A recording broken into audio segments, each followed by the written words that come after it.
Imagine waking up in a place where you might be the only Muslim in the entire neighborhood. No mosque on the corner. No call to prayer echoing through the streets. A no halal restaurant signs glowing at night. Just silence and a quiet reminder that you are different. For most Muslims around the world, Islam is something they share with millions of people around them. Mosques are full. Ramadan nights are alive with energy. Eid feels like a festival that fills entire cities. But in some parts of the world, being Muslim feels very different. In those places, Muslims are not millions, not thousands, sometimes not even hundreds. Sometimes, a Muslim family may only know 2 or 3 other Muslim families in the entire country. And yet, despite the distance, despite the loneliness, despite the challenges, their faith continues to live quietly among them. Today, we are exploring what life is really like for Muslims living in countries where almost no Muslims exist. Places where Islam is not part of everyday culture. Places where the nearest mosque might be hours away. Places where a simple act like finding halal food can become a daily challenge. But also places where faith becomes something deeply personal and incredibly strong. Let's begin in a country many people would never expect to see on this list, Japan. Japan is one of the most advanced and fascinating countries in the world. Neon lights, bullet trains, ancient temples, and some of the most polite and organized cities on Earth. But when it comes to religion, Japan has a very unique landscape. The majority of people in Japan follow Shinto traditions or Buddhism. Islam, on the other hand, is extremely rare. Out of more than 120 million people living in Japan, Muslims make up only a tiny fraction. Many Japanese people go their entire lives without ever meeting a Muslim. Most Muslims in Japan are international students, workers, or small immigrant communities who arrived from countries like Indonesia, Pakistan, Turkey, and Bangladesh. For them, practicing Islam often requires creativity and patience. For example, something as simple as finding halal food can become a real challenge.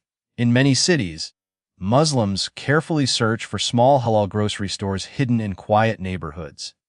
Sometimes they travel long distances just to buy halal meat. Some families even organize small networks where they share information about which restaurants offer halal options. Prayer is another challenge. Unlike countries where mosques are everywhere, many Muslims in Japan pray at home, at work, or even quietly in parks. In recent years, small mosques have started appearing in cities like Tokyo, Osaka, and Kyoto. But compared to the population, they are still very few. And yet, when Ramadan arrives, something beautiful happens. Small Muslim communities gather together. They share iftar meals. They invite friends from different cultures. Sometimes even local Japanese neighbors join them out of curiosity. These small gatherings remind them that even far away from Muslim-majority countries, the spirit of Islam can still bring people together. Now let's travel thousands of kilometers away to South America, Brazil. Brazil is famous for its football, its beaches, and its vibrant culture. It is one of the most diverse countries on Earth. But Islam is still a very small minority here. The Muslims make up less than 1% of the Brazilian population. Many of them are descendants of immigrants from Lebanon and Syria who arrived generations ago. Over time, these communities built mosques and cultural centers, especially in cities like São Paulo.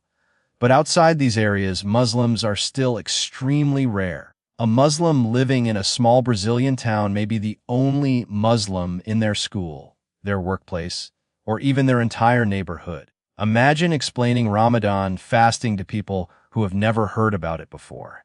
Imagine telling your coworkers that you cannot eat during the day for an entire month. At first, people may find it strange, but many Muslims say these moments often lead to something positive: curiosity. Neighbors ask questions. Friends want to understand. Some even join their Muslim friends for iftar dinners to experience the tradition. And in this way, small Muslim communities slowly become bridges between cultures. Now, we move to a much smaller country in the Pacific Ocean, Samoa. Samoa is a peaceful island nation known for its beautiful beaches, tropical forests, and strong local traditions. But Islam here is incredibly rare. The entire Muslim population of Samoa is estimated to be only a few dozen people. Yes, only a few dozen. That means you could gather all the Muslims in the country into a single small room. For Muslims living in Samoa, practicing Islam often means doing everything within their own homes. There are very few Islamic institutions, and organized communities are extremely small. But what makes these communities remarkable is their determination. Even with limited resources, they still observe Ramadan. They still pray. They still teach their children about Islam. Faith, in places like this, becomes something deeply personal. Now let's travel to another island kingdom, Tonga. Tonga is another small Pacific nation where Muslims are extremely rare. The Muslim population here is estimated to be around 100 people or even less. Just imagine that number, 100 people in an entire country. For Muslims in Tonga, the challenges are very similar to Samoa. Mosques are extremely rare. Halal food options are limited. Islamic education resources are difficult to access. But small communities often support each other like extended families. When Eid arrives, everyone gathers together. Children play. Families share food. And even though the group may be small, the joy of the celebration feels just as powerful. Finally, we come to one of the most unusual places in the world. A country that is also the smallest country on Earth. Vatican City. Vatican City is the spiritual center of the Catholic Church and the home of the Pope. Its population is less than 1,000 people. And among them, Muslim residents are almost non-existent. For Muslims visiting or working nearby in Rome, the experience can feel surreal, standing near one of the most important Christian locations in the world, while quietly practicing their own faith. And yet, even here, Islam finds its place through individuals who carry their beliefs wherever they go. Because Islam is not only about where you live, it is about what you carry inside your heart. Across the world, in places where Muslims are only a handful of people, faith continues to survive. Sometimes quietly, sometimes invisibly, but always with strength, and perhaps that is the most powerful reminder of all. Even when Muslims are a tiny minority, even when they are surrounded by completely different cultures, their faith still connects them to more than 1 billion people across the world. And that connection, no matter how far away they may be, is something distance can never erase. Imagine landing in a country where almost nobody knows what Islam really is. Not because they dislike it, but simply because they have never seen it before. No mosque on the skyline, no Ramadan decorations in shops, no halal labels in supermarkets, just unfamiliar faces and a quiet question in people's minds. Who are you? And what do you believe? For many Muslims around the world, living in a Muslim community feels normal. The sound of the adhan echoes from nearby mosques. Families gather for iftar during Ramadan. Eid fills the streets with celebration. But for a small number of Muslims living in certain parts of the world, life feels very different. In these countries, Muslims are not just a minority. They are sometimes so rare that an entire city may have only a handful of them. And in some cases, a single Muslim family may represent Islam for hundreds of thousands of people around them. This is the quiet reality of Muslims living in places where almost no Muslims exist. One of the most surprising examples can be found in Iceland. Iceland is a land of glaciers, volcanoes, waterfalls, and endless natural beauty. Its population is small, only around 400,000 people. For most of its modern history, Islam was almost completely unknown here. Until a few decades ago, the number of Muslims in the country was extremely tiny. Many Icelanders had never met a Muslim in their entire lives. But slowly, things began to change. Students arrived from different parts of the world. Some families moved for work opportunities. A few Icelandic citizens themselves became curious about Islam and eventually converted. Even today, Muslims make up only a very small part of the population. But despite the small numbers, a small community formed. One of the biggest challenges they faced was something that many Muslims around the world take for granted: a mosque. For years, Muslims in Iceland had no proper mosque building. They gathered in small rented rooms, community halls, and private houses. Friday prayers were simple. Sometimes the space was so small that people had to take turns praying. But those gatherings carried a powerful feeling of unity. When people are few, every connection becomes stronger.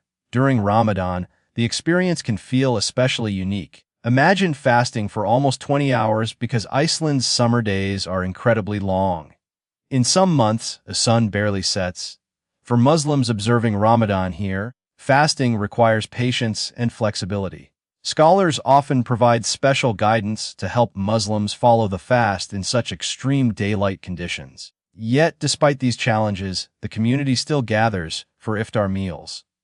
Sometimes they invite neighbors who have never experienced Ramadan before. Curious locals join them, ask questions, taste new food, and learn about a culture they had rarely seen before. And in moments like these, distance between cultures slowly disappears. Now let's move to another unexpected place, South Korea. South Korea is famous for technology, entertainment, and modern cities filled with energy. But Islam is still very unfamiliar to many people here. Most Koreans follow no religion, Christianity, or Buddhism. Muslims make up only a very tiny portion of the population. However, over the years, a small Muslim community has grown. Many Muslims in Korea are international students, migrant workers, or business professionals. In cities like Seoul, you can find a few mosques and halal restaurants. But outside major cities, a Muslim life can become challenging. Imagine walking into a supermarket where almost every food product contains ingredients you cannot eat. Many Muslims carefully read ingredient lists, sometimes using translation apps just to understand what they are. Night slowly falls over a quiet city street.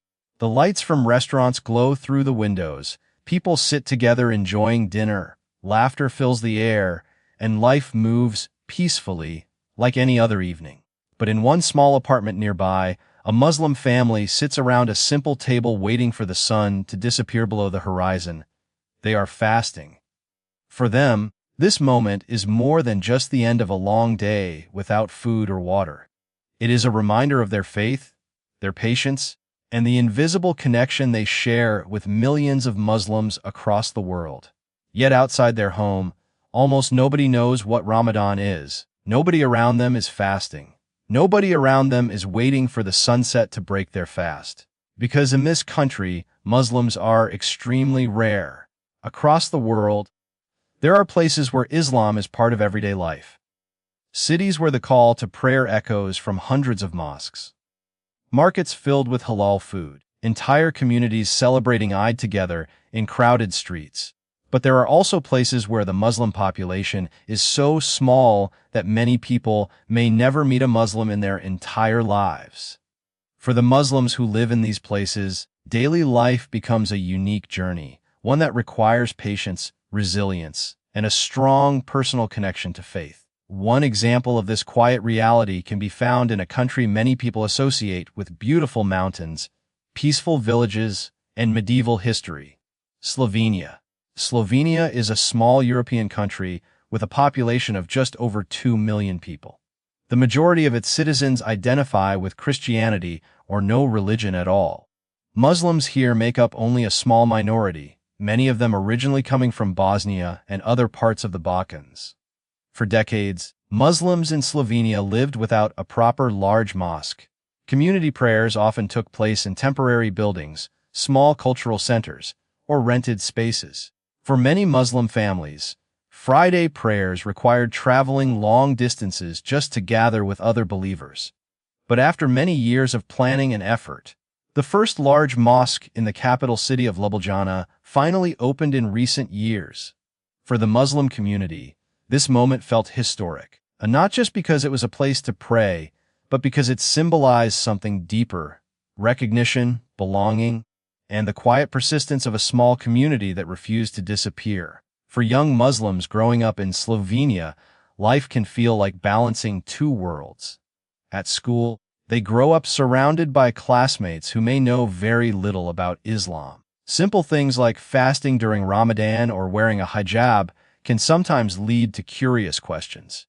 But many Muslim families see these moments as opportunities rather than obstacles. They teach their children to explain their faith calmly and respectfully, helping others understand their traditions. Over time, those small conversations build bridges between cultures. Now imagine traveling thousands of kilometers away from Europe to another country where Muslims are also extremely rare. Chile. Stretching along the western edge of South America, Chile is a country known for its dramatic landscapes, deserts, mountains, glaciers, and long coastlines. Islam arrived here mostly through immigrants from Palestine and other parts of the Middle East during the late 19th and early 20th centuries. Even today, the Muslims remain a tiny minority in Chile. Most of the Muslim population lives in a few major cities, where small mosques and Islamic centers serve as community hubs. But outside those cities, Muslim life can become very quiet. In smaller towns, a Muslim family may live for years without meeting another Muslim nearby. For children growing up in such environments, maintaining cultural and religious identity can sometimes feel challenging, but families often adapt in creative ways. Parents teach their children Arabic at home. They organize small gatherings during Ramadan. They connect with other Muslim families online or during occasional visits to larger cities. These efforts help maintain a sense of community even when physical distances are large. Another country where Muslims live as a very small minority is Estonia. Located in northern Europe along the Baltic Sea, Estonia has a population of about 1.3 million people. The Muslim community here is very small, consisting mostly of immigrants and a few local converts. Mosques are limited, and Islamic institutions are still developing. Yet the small community remains active. During Ramadan, Muslims gather for iftar dinners, where people from many different backgrounds share food and conversation. Students from Turkey sit beside families from Central Asia. Converts from Estonia share stories with visitors from the Middle East. In these moments, the diversity of the global Muslim community becomes visible. Even when numbers are small, the sense of belonging remains strong. Now consider another remote part of the world, the Pacific Islands. Countries like Samoa and Tonga have extremely small Muslim populations, sometimes numbering only a few dozen or a few hundred people. For Muslims living there, organized Islamic infrastructure barely exists. There may be no mosque in the entire country. Islamic education resources may be limited. Halal food options may be almost impossible to find. But even in these conditions, faith continues. Families pray together in their homes. They observe Ramadan quietly. They teach their children the values and traditions of Islam. Because for them, faith does not depend on the size of the community. It depends on commitment. And sometimes being part of a small minority can strengthen that commitment even more. When practicing Islam requires extra effort, every prayer feels more meaningful. Every Ramadan becomes more special. Every Eid gathering becomes a reminder that even a tiny community can create powerful memories. Across the world, the millions of Muslims live in countries where Islam is widely practiced and deeply integrated into daily life. But in these smaller corners of the planet, Muslim communities continue to exist quietly, often unnoticed by the wider world. Their stories are rarely told. Their experiences are rarely seen. Yet they represent something powerful. They show that faith can survive anywhere, even in the most unexpected places. Because Islam is not only about large populations or famous mosques, it is about individuals, families, small communities who hold on to their beliefs even when they stand alone. And sometimes, those quiet communities carry some of the strongest faith of all. Even when they are surrounded by unfamiliar cultures, different traditions, and environments where Islam is almost invisible, they continue to live their lives with patience and dignity. And in doing so, they become living bridges between worlds, connecting cultures, building understanding, and reminding others that faith, no matter how small its presence may seem, can always find a way to endure. The sun rises slowly over a quiet city, painting the streets in soft gold. Life begins as usual. People go to work, children rush to school, cafes open their doors.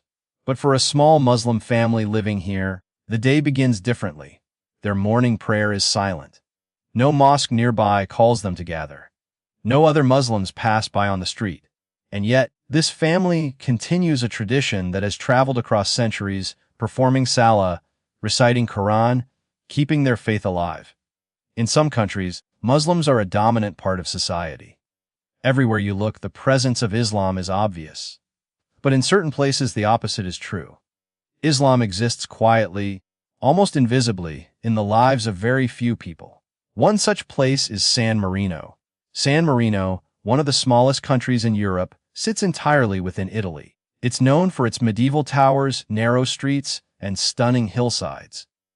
But when it comes to Muslims, the population is nearly non-existent. Perhaps only a handful of families live here. They do not have mosques, community centers, or organized Islamic schools. For them, daily life requires creativity and patience. Friday prayers are often held in homes. Halal food must be prepared with careful attention. Islamic holidays are celebrated quietly, sometimes even traveling to nearby Italian cities for larger gatherings. Despite these challenges, faith persists. The children learn about their religion from parents and online resources. Neighbors may be curious, but they often respond with respect and interest. In this way, small Muslim communities slowly create awareness and understanding in places where Islam is rarely seen. Now imagine moving to Tuvalu, a tiny island nation in the Pacific Ocean. Here, Muslims are almost non-existent. The entire country has fewer than 12,000 people, and Muslims are only a handful. Daily life as a Muslim in Tuvalu requires resourcefulness. There are no mosques, almost no halal options, and Islamic community events are non-existent. Yet families still pray, fast, and teach the next generation about their faith. Even when Muslims are a tiny minority, they adapt. They connect online with larger Muslim communities across the world. They celebrate Eid virtually with friends in other countries. They continue their rituals with determination and pride. Another example is Tonga, a neighboring island country. Like Tuvalu, the Muslim population is extremely small. Families may be the only Muslims on the entire island. Yet they still maintain their daily prayers, celebrate Ramadan, and preserve their cultural identity. This tiny presence of Islam is not just a statistic. It represents the resilience of faith in the face of isolation. It reminds us that religious identity is not dependent on numbers. Even a handful of people can keep centuries-old traditions alive. Finally, there are countries like Vatican City, the spiritual heart of Catholicism. Here, the Muslim population is almost zero. Yet visitors, diplomats, and workers bring glimpses of Islam into this tiny city-state. Even in a place where Islam is virtually invisible, the presence of Muslims continues to exist quietly and respectfully. Across oceans and continents, in cities, islands, and microstates, these tiny communities shine quietly. They show that even when numbers are small, faith can thrive, strong, enduring, and unbroken.